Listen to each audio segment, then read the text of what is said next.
Okay, so the next thing that I really want to show you here is working with dates. So the first thing that I want to do is that I want to remove filter and I want to remove columns, and now I want to remove all of these here as well. So I'm back to the only one column of values where we have the total of 545,762. Now the first thing that I want to do is that I want to bring in the transaction date here to the rows column, and as you will bring in the date, Excel is smart enough to understand that what it should be doing for your analysis. So Excel has automatically added years column and quarters column and the date column as well. So what you need to do is that you just need to click on this 2018 plus sign, and Excel will drill down the quarters for you. And if you want to drill down the further, you will just click on that, and you can see that Excel has further drilled down for the months. And in the month there is no further option that I can see here. Like if I have to see the dates within January or February, I cannot really do that with what I have on my screen right now. But the good thing is that you can change all of the view here from these options. So I will just drill out and I will go back to here. So well, we have a very good summary available here already, but what if we are not happy with that and we want to change it?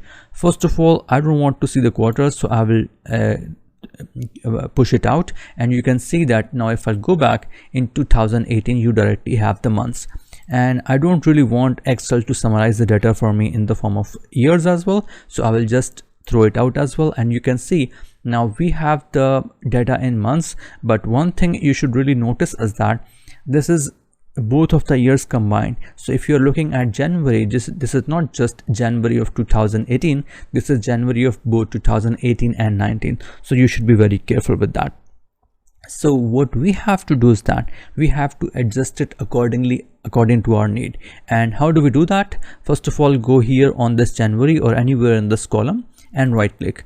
And in this right click, you will see these two buttons here, group and ungroup. So what I really want to do is that I want to ungroup for now. So I will go ungroup. And as I do it, you can see that now we have data in form of dates. So January 1, 2018, January 2018. So all of the transactions of January 1, 2018 has been compiled together here for you. Similarly, all the transaction for the January 2 and so on. So if you really want to see the movement day on day, so for example, you can see that there is one day that is very exciting, another day is exciting, then another day is exciting, like I mean to say that there's a lot of sales.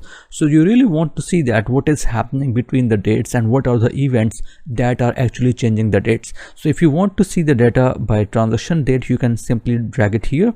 I expected to see that straight away in the first when I dragged it, but if that did not happen, no problem, just go here and click on this ungroup. Now that I have ungrouped all the dates, what if I want to group them together back? And how do we do that? Just click here and go back to group. And in the group, the Excel is asking you that what should be the starting and ending of the group. So I will give the start to end of my data. The start of January 1st, 2018, and the end was 30th of December 2019. So I have given all of these transaction dates, and now Excel is asking you that on what basis you want to group your data. So we already have data on days. So I don't need to do it on days. My dates did not have the timestamp, so I don't really want to work on seconds or minutes or hours. So I will just directly go to these years. And if you want to group on the on quarters, and if you want to work on years as well, grouping on years as well, you will select this one as well. So you can select multiple of them. So I have taken months and quarters and years, but for example, you only want months, just click one of them and click OK.